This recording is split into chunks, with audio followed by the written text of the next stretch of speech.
Pride and Prejudice, Chapter 41. The first week of their return was soon gone. The second began. It was the last of the regiment's stay in Meryton, and all the young ladies in the neighbourhood were drooping apace.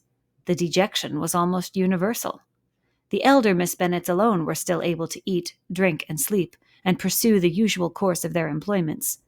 Very frequently were they reproached for this insensibility by Kitty and Lydia, whose own misery was extreme, and who could not comprehend such hard-heartedness in any of the family. "Good heaven! What is to become of us? What are we to do?" would they often exclaim in the bitterness of woe. "How can you be smiling so, Lizzie?" Their affectionate mother shared all their grief. She remembered what she had herself endured on a similar occasion 25 years ago. "I am sure," cried she, "I cried for 2 days together when Colonel Miller's regiment went away. I thought I should have broken my heart." "I am sure I shall break mine," said Lydia.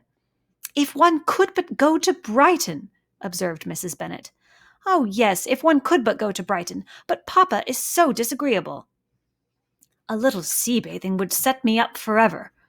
"And my Aunt Phillips is sure it would do me a great deal of good," added Kitty.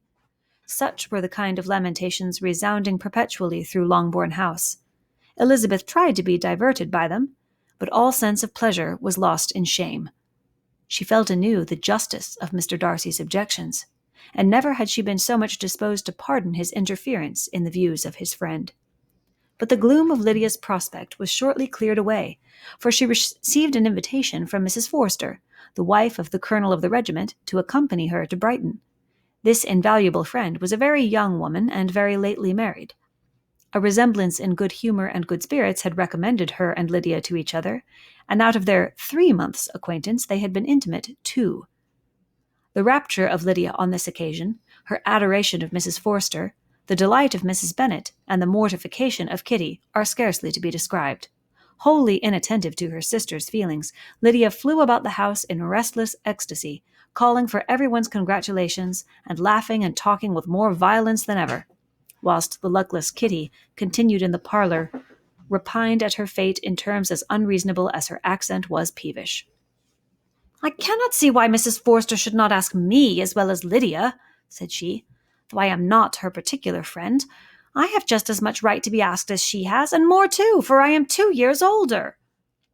In vain did Elizabeth attempt to make her reasonable, and Jane to make her resigned. As for Elizabeth herself, this invitation was so far from exciting in her the same feelings as in her mother and Lydia, that she considered it as the death warrant of all possibility of common sense for the latter, and detestable as such a step must make her were it known, she could not help secretly advising her father not to let her go.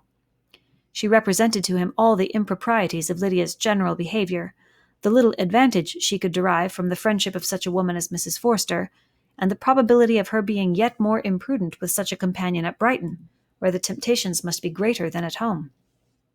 He heard her attentively, and then said, "Lydia will never be easy until she has exposed herself in some public place or other, and we can never expect her to do it with so little expense or inconvenience to her family as under the present circumstances." "If you were aware," said Elizabeth, "of the very great disadvantage to us all which must arise from the public notice of Lydia's unguarded and imprudent manner, nay, which has already arisen from it, I am sure you would judge differently in the affair." "Already arisen?" repeated Mr. Bennet. "What, has she frightened away some of your lovers? Poor little Lizzie! But do not be cast down. Such squeamish youths as cannot bear to be connected with a little absurdity are not worth a regret. Come, let me see the list of pitiful fellows who have been kept aloof by Lydia's folly." "Indeed, you are mistaken. I have no such injuries to resent. It is not of particular but of general evils which I am now complaining. Our importance, our respectability in the world, must be affected by the wild volatility, the assurance and disdain of all restraint which mark Lydia's character.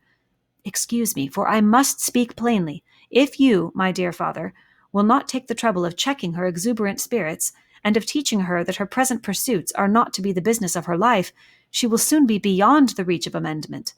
Her character will be fixed, and she will, at 16, be the most determined flirt that ever made herself or her family ridiculous.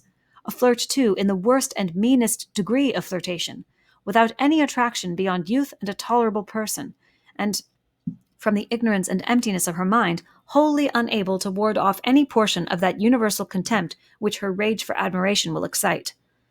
In this danger Kitty also is comprehended. She will follow wherever Lydia leads, vain, ignorant, idle, and absolutely uncontrolled. Oh, my dear father, can you suppose it possible that they will not be censured and despised wherever they are known, and that their sisters will not be often involved in the disgrace? Mr. Bennet saw that her whole heart was in the subject, and affectionately taking her hand, said in reply, "Do not make yourself uneasy, my love. Wherever you and Jane are known, you must be respected and valued, and you will not appear to less advantage for having a couple of, or I may say 3, very silly sisters. We shall have no peace at Longbourn if Lydia does not go to Brighton. Let her go, then. Colonel Forster is a sensible man, and will keep her out of any real mischief, and she is luckily too poor to be an object of prey to anybody. At Brighton she will be of less importance even as a common flirt than she has been here. The officers will find women better worth their notice. Let us hope, therefore, that her being there may teach her her own insignificance. At any rate, she cannot grow many degrees worse without authorizing us to lock her up for the rest of her life." With this answer Elizabeth was forced to be content, but her own opinion continued the same, and she left him disappointed and sorry. It was not in her nature, however, to increase her vexations by dwelling on them. She was confident of having performed her duty, and to fret over unavoidable evils, or augment them by anxiety, was no part of her disposition. Had Lydia and her mother known the substance of her conference with her father, their indignation would hardly have found expression in their united volubility. In Lydia's imagination, a visit to Brighton comprised every possibility of earthly happiness. She saw, with the creative eye of fancy, the streets of that gay bathing-place covered with officers. She saw herself the object of attention to tens and to scores of them at present unknown. She saw all the glories of the camp, its tents stretched forth in beauteous uniformity of lines, crowded with the young and the gay, and dazzling with scarlet, and, to complete the view, she saw herself seated beneath a tent, tenderly flirting with at least 6 officers at once. Had she known her sister sought to tear her from such prospects and such realities as these, what would have been her sensations? They could have been understood only by her mother, who might have felt nearly the same. Lydia's going to Brighton was all that consoled her for her melancholy conviction of her husband's never intending to go there himself. But they were entirely ignorant of what had passed, and their raptures continued with little intermission to the very day of Lydia's leaving home. Elizabeth was now to see Mr. Wickham for the last time. Having been frequently in company with him since her return, agitation was pretty well over. The agitations of former partiality entirely so. She had even learnt to detect, in the very gentleness which had first delighted her, an affectation and a sameness to disgust and weary. In his present behaviour to herself, moreover, she had a fresh source of displeasure, for the inclination he soon testified of renewing those intentions which had marked the early part of their acquaintance could only serve, after what had since passed, to provoke her. She lost all concern for him in finding herself thus selected as the object of such idle and frivolous gallantry. And while she steadily repressed it, could not but feel the reproof contained in his believing that however long, and for whatever cause, his attentions had been withdrawn, her vanity would be gratified, and her preference secured at any time by their renewal. On the very last day of the regiment's remaining at Meryton, he dined, with other of the officers, at Longbourn, and so little was Elizabeth disposed to part from him in good humour, that on his making some inquiry as to the manner in which her time had passed at Hunsford, she mentioned Colonel Fitzwilliam's and Mr. Darcy's having both spent 3 weeks at Rosings, and asked him if he was acquainted with the former.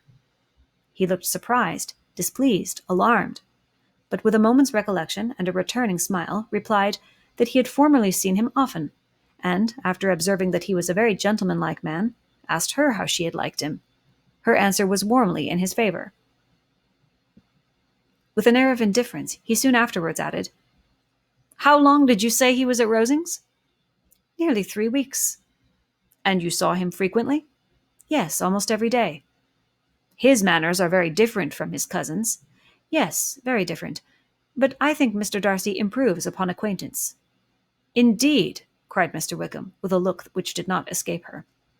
"And pray, may I ask—" But checking himself, he added in a gayer tone, Is it in address that he improves?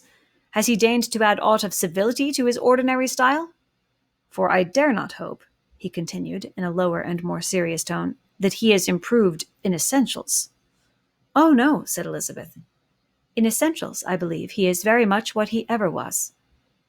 While she spoke, Wickham looked as if scarcely knowing whether to rejoice over her words or to distrust their meaning. There was a something in her countenance which made him listen with an apprehensive and anxious attention, while she added, When I said that he improved on acquaintance, I did not mean that his mind or his manners were in a state of improvement, but that, from knowing him better, his disposition was better understood. Wickham's alarm now appeared in a heightened complexion and agitated look. For a few minutes he was silent, till, shaking off his embarrassment, he turned to her again and said in the gentlest of accents, You, who so well know my feeling towards Mr. Darcy, will readily comprehend how sincerely I must rejoice that he is wise enough to assume even the appearance of what is right. His pride in that direction may be of service, if not to himself, to many others, for it must only deter him from such foul misconduct as I have suffered by.